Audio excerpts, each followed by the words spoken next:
Hello everybody, I'm the Gaming King 697 here, and welcome back to some more Pokemon Sun and Moon information. Now, yesterday I reviewed online, which reviewed some new stuff about the game, and I'm gonna go over in-depth analysis and tell you what I think about it, and what's gonna happen in the game, and my thoughts and opinions on it. So, let's start this. So, first thing I revealed yesterday was the legendary mascot of Pokemon Sun. Galio, which is a psychic steel type and which has the ability full metal body. Now, this is actually a rather interesting choice in my opinion, because I suspected this Pokemon would be fired as something, but I would never suspect psychic steel type. But by judging on its period, I guess you could sort of make it out. It is a very full metal, which is kind of like clear body, which prevents any stats from knowing it from being known, which really isn't useful. But it really isn't useful for competitive play, but it's not really it's not garbage, so that's actually good. And plus psychic steel type is rather interesting, as I say, because there are only two psychic steel types in the game, Jirachi and Miragost, and they can wreak havoc on a team. So this is actually pretty good. My guess is that this Pokemon is going to be very bulky, take lots of hits, and just be a pain to take down. So, and if it was like infesting, this Pokemon would be a monster. Nothing would just be able to stand its way. But since it's now weak to Ghost and Psychic, yeah, that sucks. But overall, I think this is actually going to be a pretty tough Pokemon to take down, and I'm looking forward to using it. And next we have the legendary Pokemon of Moon, Luna, a Psychic Ghost type. Now, in my last video about this, I believe I said it might be a Dark Fairy or Ghost or something like that. But once again, I was not suspecting the Psychic type. It has the ability Shadow Shield, which is like multi-skill. And for those of you, and it's basically like if you are at full health, and if you take a hit, it's basically going to take this. For example, or like if you take a hit, like a normal attack would probably do like 50% of your health if you went on full. However, with this ability, if you like get at health, if you get hit at full health, it will probably do like 25%. That's the best way I can describe to you. And it has a ghost psychic type, which is a rather interesting type. Because the only things that can take it down are ghost and dark types. So that's really interesting with this ability. So I'm guessing this Pokemon is probably going to be like either a super offensive attacker that can pretty much take one hit, or something along the lines of Lugia, where it can just sweep your entire team. But this is actually a rather interesting type. I was not expecting this. So yeah, this is rather very interesting.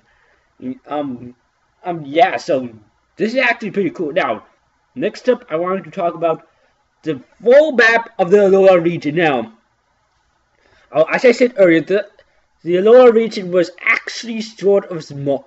Well, now we know that it was comprised up of regions, and similar to Hoenn, where Hoenn basically has a main island and it has like little regions. But you get what I'm getting at. It has like multiple regions. It looks like you get around by ferry. It doesn't look like you get around by water like in the other games. What would make sense since it would probably be a pain to basically go across all that water, or better yet, you could probably rent or get a boat in the game, which is actually pretty cool. Oh, so yeah, and yeah, it looks like this is gonna have a lot of stuff. Like, I'm guessing this is like an ice place.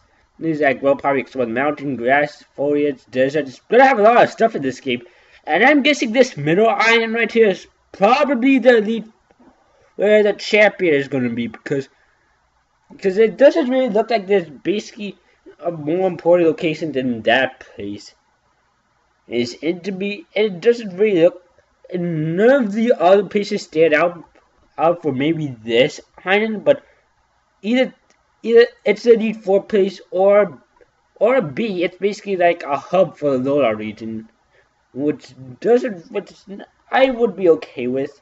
Now, let's go to the next bit of topic review, the Rotom Pokédex. Now, this is actually a pretty cool thing Game Freak did, because I actually think this is actually pretty cool, because the Rotom Pokédex is rather interesting because you all have a living, breathing Pokemon with you at all times, which is something that never's been done before. And I'm wondering, if you basically catch a Rotom, or a Rotom just there in the Pokédex, which brings up another point: can you battle with it? I mean, there's a pro and a con to this. Yes, Rotom can take on the different electrical appliances like ovens, refrigerators, washing machines. So it does make sense, but it being a Pokédex, I have no idea. I mean, what would even make it? Electric steel? Electric ghost again? It would just be a hard thing to do, cause I have no idea what it would be. What a Rotom Pokédex would be. Electric fairy like the Disney? Didn't they? Or I literally have no idea with this one. So yeah, pretty cool stuff. So yeah, essentially only once Rotom has gotten to this body, specially developed for it, it will be complete. So that's actually, so yeah, I'm actually excited for that, and I wonder how this will be implemented in the game. So yeah, that's actually pretty cool. And this and here is sort of a little picture of the map of the you and the Lola region. So, and here's a red flag. So basically, sort of states that you could probably make checkpoints. And this is probably gonna be like that Pokewalker thing from Heart Gold Soul Silver, where you could just check your map on the bottom screen. And so yeah, I'm guessing it will be something like a Pokewalker from Pokemon Heart Gold and Soul Silver, where there's a map, but it's instead on the bottom screen. And once you like get the world map, I mean the regional map, it becomes larger. You can see the entire region. But that's it today for the information. And in the comments, what do you think about this? Are you more pumped with Pokemon for Pokemon Sun and Moon? Oh, I got the hiccups. I sure am. So let me know down below. What are your overall thoughts and opinions on this? And I'm the Gaming King 677, and I'll see y'all later. Adios, mi amigo.